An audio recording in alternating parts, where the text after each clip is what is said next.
Goeiedag, baie welkom by Insig, die program waar ons in diepte studie uit God se woord uit doen. Ons is reeds by studie nommer 4 wat gaan oor om profeseë, die simbole daarvan beter te kan verstaan. En vandag gaan ons kyk na 'n woordjie wat inkom in die profeseë wat baie praat van die nasies, volke, nasies, tale wat die evangelie verkondig moet word. En ons gaan 'n bietjie meer kyk oor wat hierdie woordjie vir ons beteken in God se sin van sy kerk en dan van die wat rebelleer teen hom. Vandag saam met my in die ateljee, leraar Pierre Neuf, die distriksleraar van die Noordwestelike distrikte.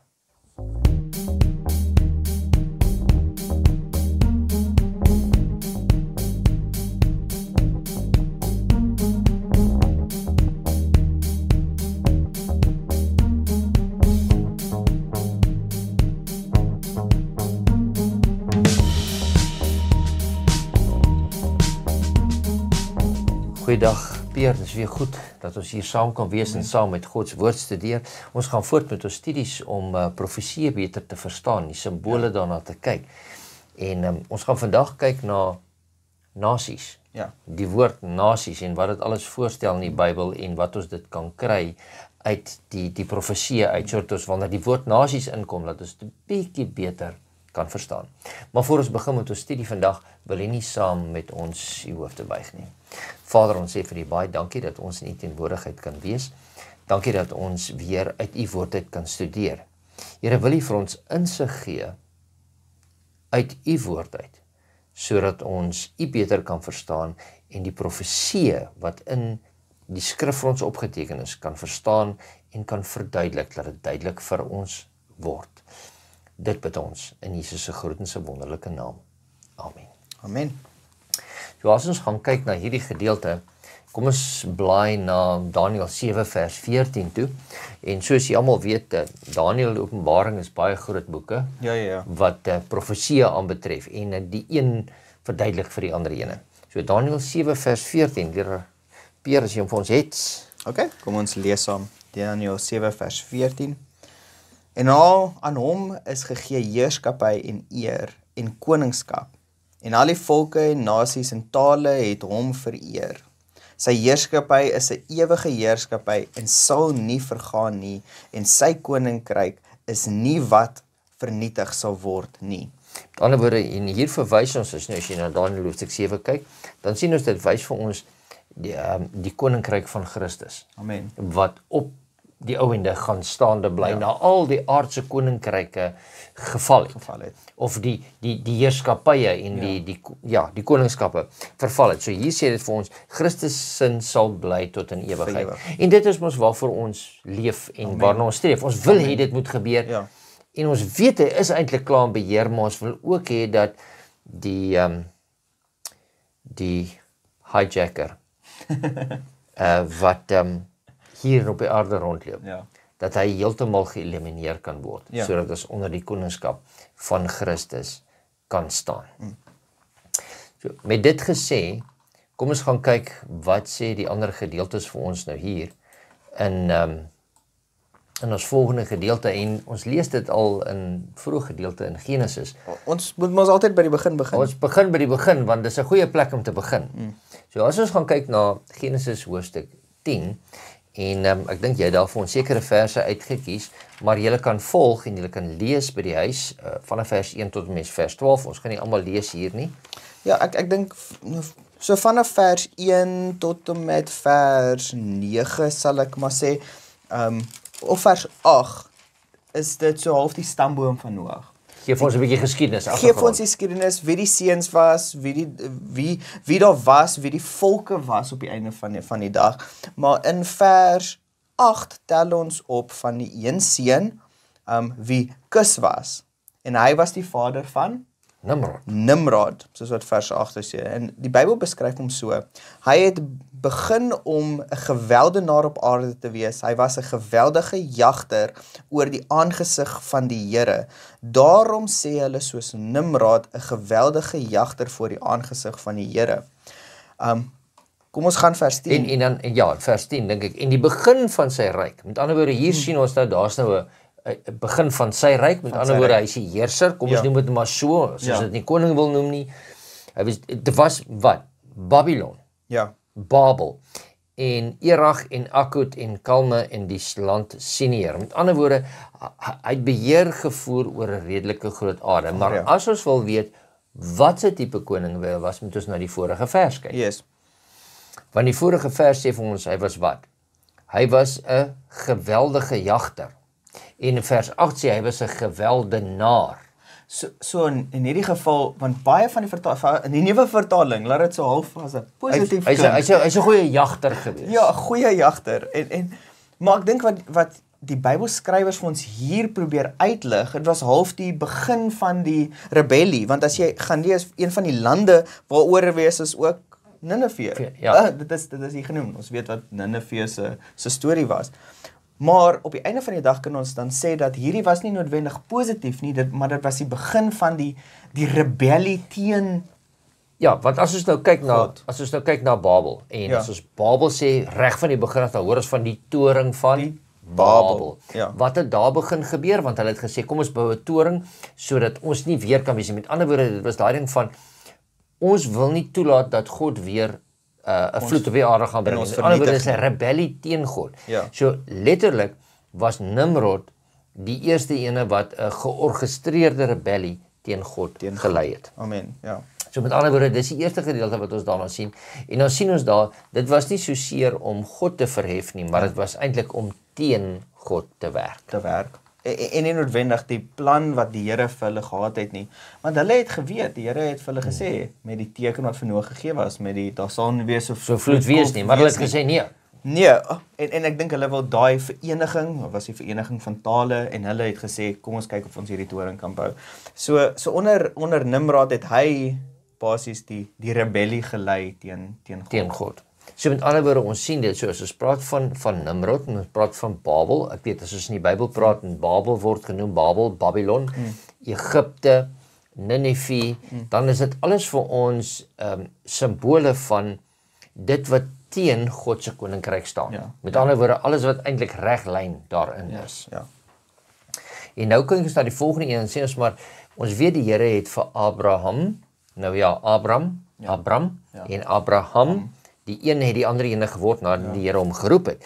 Maar die groot ding wat gebeur het is, die Here het Abram geroep uit die nasies waar hy vandaan gekom het.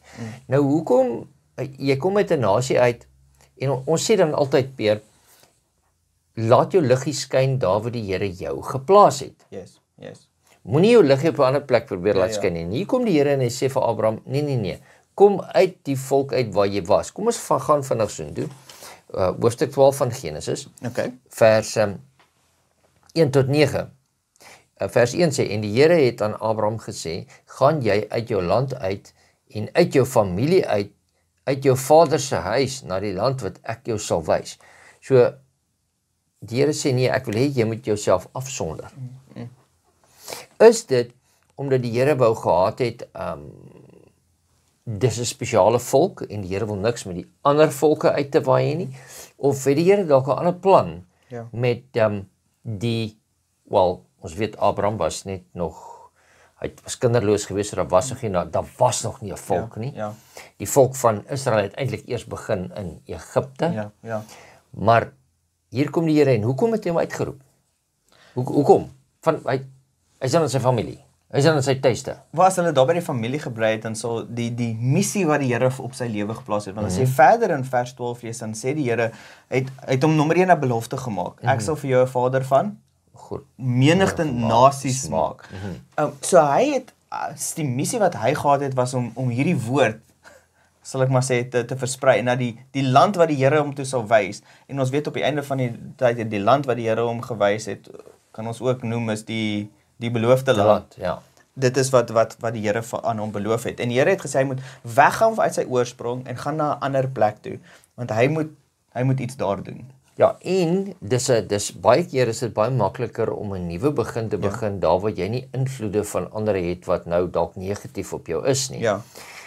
En dan wil ek ook dalk net sê, die ou sê ding wat 'n profeet word nooit in sy eie land geken nie, né? Ja. So hy het gegaan na 'n ander land toe, maar dit was nie om hulle af te sonder net dat hulle eenkant moet wees nie. Ja.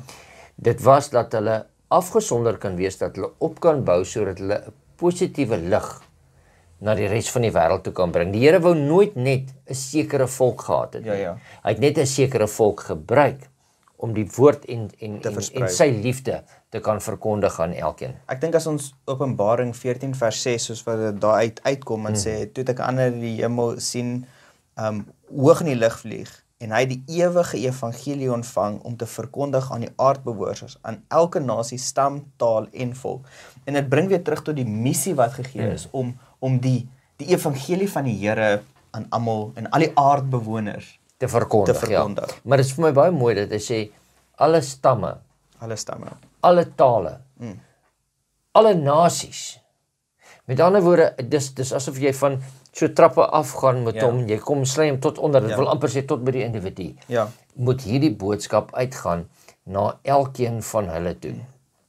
So met ander woorde, die Here is hy roep ons nie om afgesonder en eenkant te leef nie, maar hy roep ons om ons toe te rus vir 'n spesiale werk en dan hierdie lig na die hele evangelie toe te kan gaan. En die Here het dit goed gedink op daai stadium om 'n nasie tot stand te bring, sodat want hy het 'n werkerskap nodig, om dit te gaan versprei. Want een persoon kan dit ongelukkig nou nie al die werk nie doen nie. Ja. So as ons daarna klaar gekyk het, dan kan ons voortbeweeg na die volgende gedeelte so, en baie keer, ek moet sê, Pierre, jy het nou al gehoor, my vrou sê baie keer, pas op wat jy die Here vra. Ja. Want hy gee dit dalk net vir jou. En dit klink baie snaaks as jy dit elke eerste keer hoor, maar ja, dit is waar. Partykeer vra ons vir die Here iets, maar ons moet pas op, as die Here dit vir ons gee, gaan ons werklik kan doen wat ons gesê het, wat ons daarmee wil doen. En wanneer ons kom en ons kyk na Samuel hoofstuk 8, vanaf vers 4 tot 18 kan ons daarna kyk, dan kom ons by die gedeelte uit, wat die volk gesê het, maar ons wil nou 'n koning hê. Ja. En miskien kan ons na daai gedeelte kyk, as jy hom daar het, en ons kan dit saam deel, dat ek net ook vinnig soontoe blaai. Maar ek dink jy ons hoef weer eens al die verse te lees nie, maar ek dink net gedeeltetjies daar uithaal. Julle by die huis kan van Samuel, 1 Samuel hoofstuk 8 vers 1 tot 18 wat ons gaan bestudeer, maar ek dink die eerste versies gee weer 'n bietjie riglyne en ek dink die belangrike een is die eerste ene, toe Samuel oud geword het hy sy seuns as rigters oor Israel aangestel. Ja, om sy plek waar te neem. Dis mos hoe dit gewerk het. Om sy plek waar te neem. En hulle gaan toe deur dit, maar dan as jy vers 4, dan sê dit, en al die oudstes van Israel het byeengekom en vir Samuel in Rama gegaan. Hulle het vir hom gesê, kyk, u word oud en die seuns volg nie in die voetspore. Stel dan nou vir ons 'n koning om ons te rig, soos dit by al die ander nasies is. Met ander woorde, hier kom dit van, ons sien jy's nou hier, maar ongelukkig het jy, dit wat jy ons almal geleer het, het jy nie vir jou eie kinders geleer nie. Want ons wil nie hê, jou kinders moet kom ons sê, tussengangers wees, tussen ons en God nie, want hulle wandel nie in God se voetspore nie. So gee eerder vir ons 'n koning, soos die ander nasies. Dit was die alternatief, wat hulle gehad het.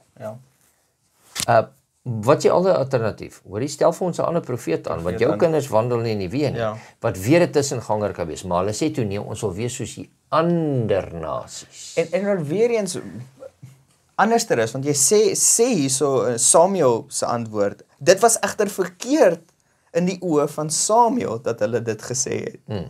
So Samuel het gesien as verkeerd, so beteken dit was teen die wil wat die Here gehad het vir die nasie en vir die volk van Israel.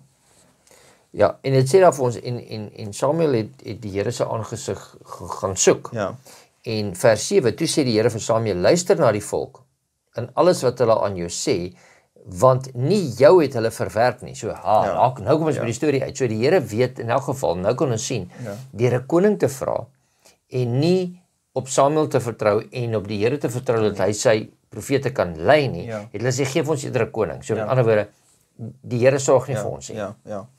En verwerp hom. So baie keer moet ons ook pas op, dat ons vra vir 'n leier ekstra, want ons is nie gelukkig met die leier wat ons nou tans het nie.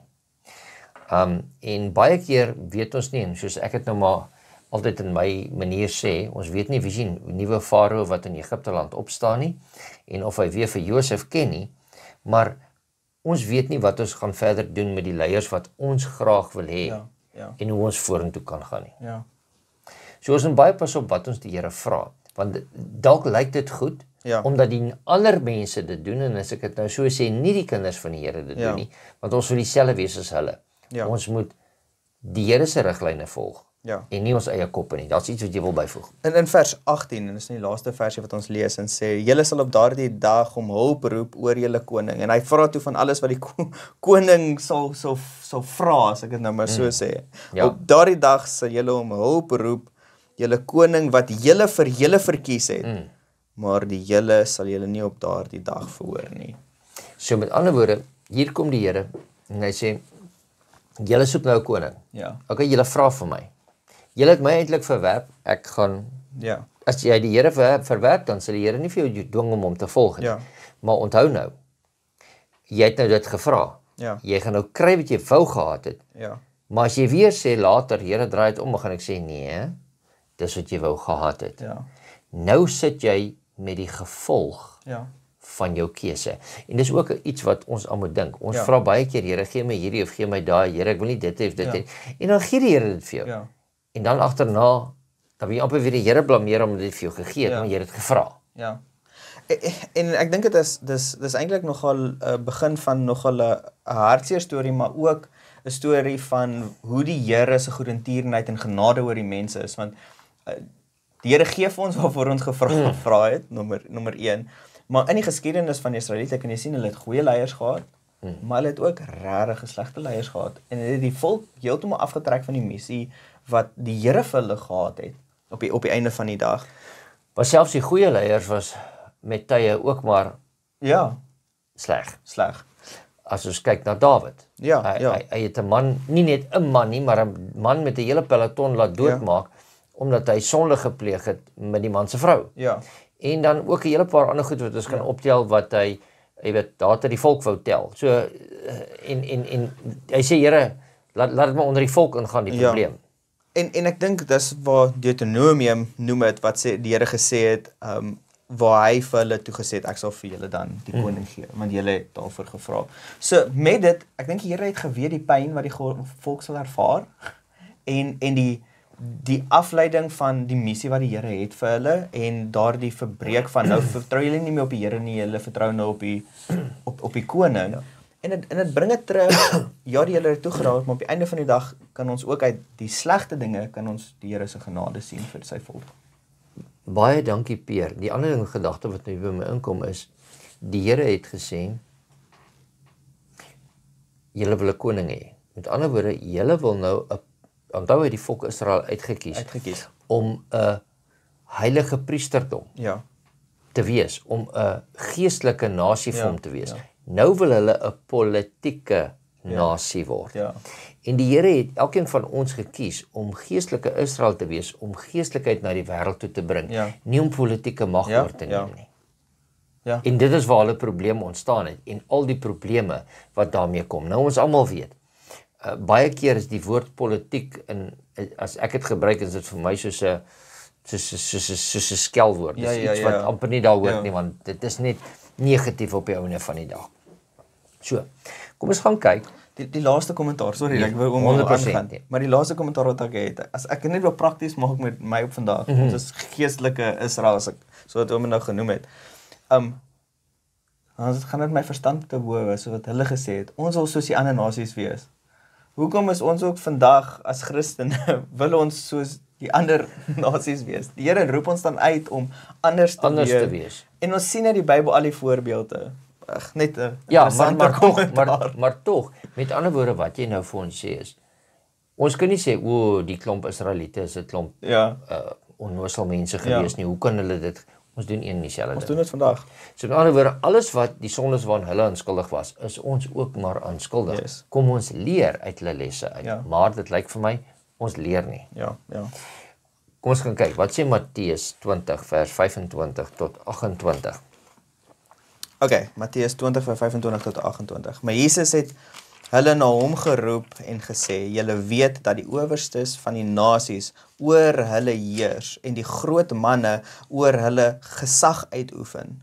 Maar so moet julle dit onder julle nie wees nie, maar elkeen wat onder julle groot wil word, moet julle dienaar wees. En elkeen wat onder julle die eerste wil word, sal die diensknegt wees. Net soos die seun van die mens nie gekom het om gedien te word nie, maar om te dien en sy lewe te gee as losprys vir baie. Nou, hier is die eerste ding, met ander woorde, hulle wou heersers gehad het soos die ander nasies, soos die heidene, wat anders as Israel was. En hulle sou moes dienspligtig wees, hulle sou moes belasting betaal, hulle sou al hierdie goede moes doen. En die koning is altyd hier bo verhewe. Ja, en die ander is altyd net diensknegte. Nou ons weet, en ek weet in jou studies het jy dit ook gedoen, ons het 'n kursus gedoen wat vir ons gesê het, ons moet, die Engels sê servant leaders. Yes. Met ander woorde, ons moet diensbare leiers wees. Met ander woorde, jy lei deur te dien. Jy lei nie deur te sê nie. En wat is die maklikste manier om te lei deur te dien? Deur as iets gedoen moet word, om dit op te tel en dit te doen, sodat die ander kan sien wat jy doen. So hier, dis die kontras tussen die heidense nasies en God se volk wat hy wil hê. En as ons dit nou so moet vat en ons kyk na ons praat nou hierso van 'n geestelike leier en 'n politieke leier, as ek dit nou so stel. As jy in die politiek wil die range klim, moet mense jy gaan bietjie moet trap. En jy gaan moet die gesig wees van baie dinge. Want mense moet vir jou stem. En dit is jy doen dinge nie omdat jy dit wil doen nie, jy doen dinge om gesien te word. Omdat jy wil bo uitkom. En ek kom terug na die motief toe. As ek hier praat van die diensknegt, hy doen die ding net omdat hy dit moet doen. En omdat dit sy diens is. Hy doen dit nie om gesien te word nie. Ek dink dit is ietsie wat ons daai kontras moet gee, want dit praat dan tot die motief. Hoekom jy 'n sekere ding. Ja, hy doen miskien goeie dinge. Soos van ons politieke ouens. Maar hoekom? En ek dink is die motief agter dit, en op die einde van die dag as ons hierso kyk, dan is dit die Here wou nie gehad het met daai dinge daar wees nie, want nou kan niemand verhewe wees bo iemand anderster nie. Die een wat verhewe is bo almal is God homself. En ek dink dit praat tot weer die motief van die mens. Ons wil vir een of ander rede daai verhewe leier hê. Ek verstaan. Ja, ons wil 'n verhewe leier hê, want as hy net hier tussen ons is, dan lyk dit nie of hy 'n leier kan wees nie. Maar tog sê ons almal jy moet nederig wees en lei deur te doen. So dit is van die goed waarna ons moet kyk, want die heidene kies vir iemand en dan die ander geval is baie keer sien ons dat hier is iemand wat dalk heeltemal 'n ander geloofstelsel as ons het. En nou praat ek van 'n politieke in 'n politieke sin, en tog wil ons vir daardie persoon gaan stem om hom in beheer te kry, maar hy is eintlik heeltemal anders as ons. In die volgende oomblik dan doen hy iets wat hy dalk ons verdruk of ons omstandighede slegter maak as wat dit is. So met ander woorde, die Here sê altyd, luister, jy soek vir jou heersers wat heidene is.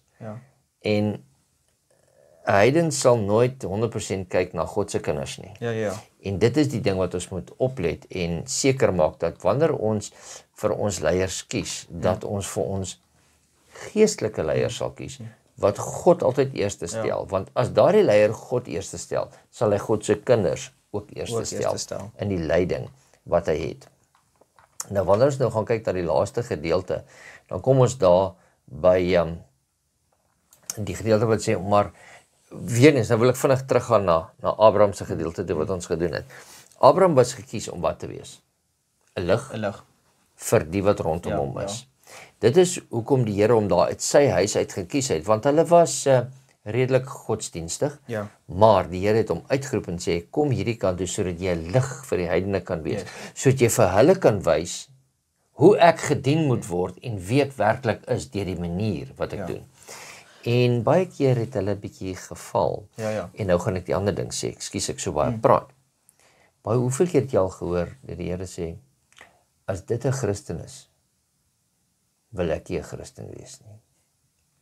Hoe skyn jou lig dan? Ja. So met ander woorde, die lig wat ons skyn, moet ons skyn sodat die heidene tot, en ons stel dit in aanhalingstekens, die heidene 'n lig kan kry om nader aan God te kom en nie 'n besluit te neem om nie God te dien. Ja. Want dan het jou lig nie reg geskyn. Ja. En ek dink dit is belangrik om dit te weet dat die Here het, ek moet dit net noem, die Here het nie die nasie of Israel opgestel om die wêreld te verdoem nie, of te veroordeel nie. Nee. Hy het die nasie opgestel en hierdie boodskap gegee sodat hy die hele aarde kan red. Dis die mooi ding wat ons daarvan altyd moet onthou. Ons ken almal Johannes 3 vers 16. Yes. Maar meeste van ons vergeet om vers 17 te lees. En hy kom net na hom. Yes. En dit sê die volgende, want God het sy seun in die wêreld gestuur, nie om die wêreld te veroordeel nie, maar dat die wêreld deur hom gered kan word. Ja. Dis die mooi gedeelte wat op Johannes 3 vers 16 volg. So met ander woorde, die Here het nie 'n volk hier gestel om ons te veroordeel nie, maar om eerder redding tot elkeen van ons te bring. Kom ons gaan kyk na die volgende paar teksverse en ons kyk wat is God se bestemde rol vir sy volk. Met ander woorde, ja vir Israel, maar ook vir geestelike Israel. So, as jy vir ons gaan kyk, het jy Numeri, dan gaan ek vir ons na Jesaja toe gaan. Okay. Numeri hoofstuk 14, dit sê 17 tot 21. Okay, kom ek lees saam. Laat dan nou tog die krag van die Here groot word. Soos u spreek het deur te sê. Die Here is lankmoedig en groot van goedertierenheid, wat die ongeregtigheid en oortreding vergewe, maar nooit ongestraf sal laat bly nie. Want die ongeregtigheid van die vaders besoek aan die kinders, aan die 3de en die 4de geslag. Vergeef tog die ongeregtigheid van hierdie volk na die goedertierenheid van die grootheid van u goedertierenheid, en soos u hierdie volk van Egipte af tot hiertoe vergewe het. Toe sê die Here, ek vergewe volgens jou woord, maar so waar as ek leef en die hele aarde van die Here se heerlikheid vol sal wees. Met ander woorde, hier kom hy en die Here sê, ek wil hulle vergewe. Ek wil hulle vergewe.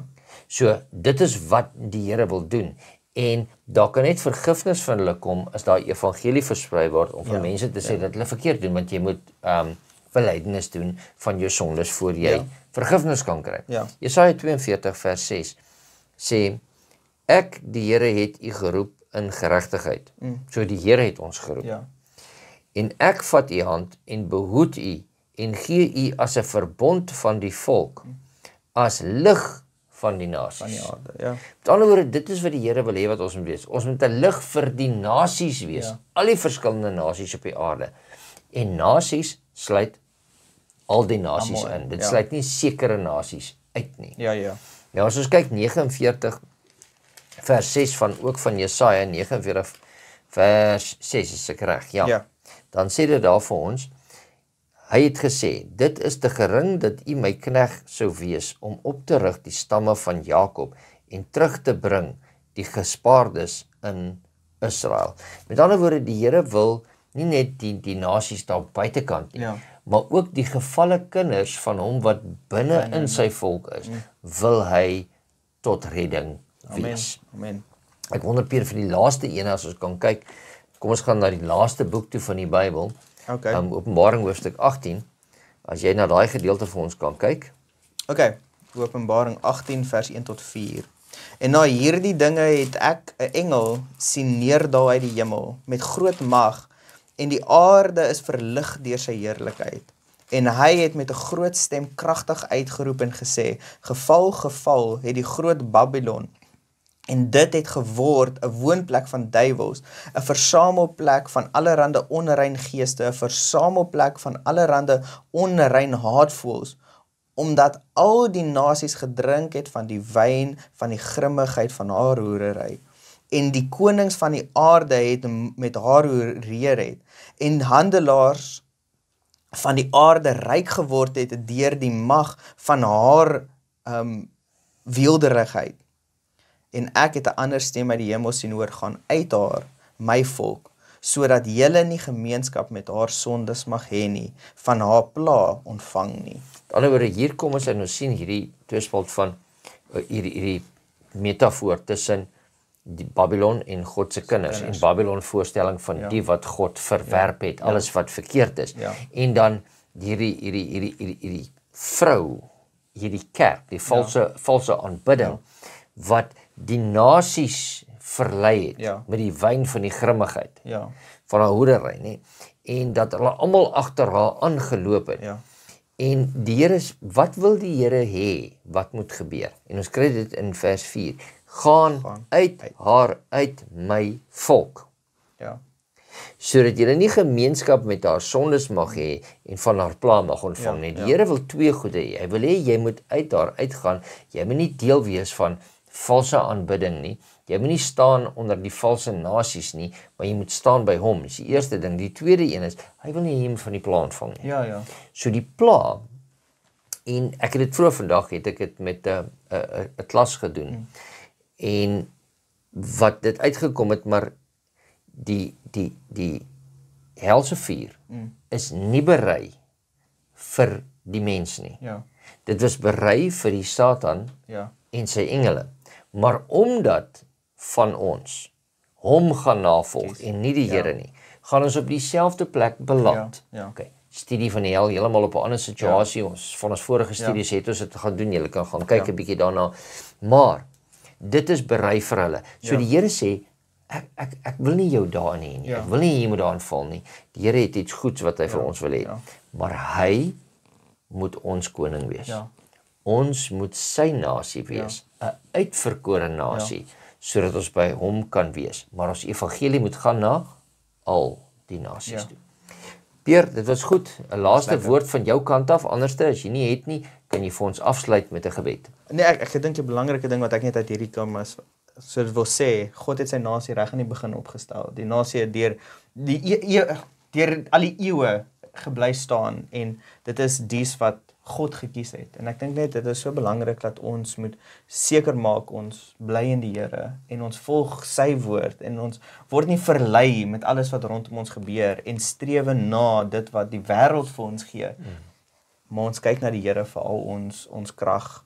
En dit is so belangrik want dit word so moeilik, word daai prentjie bietjie vaag met wat die duiwel vir ons sit en daai ek moet sê verblindery nie.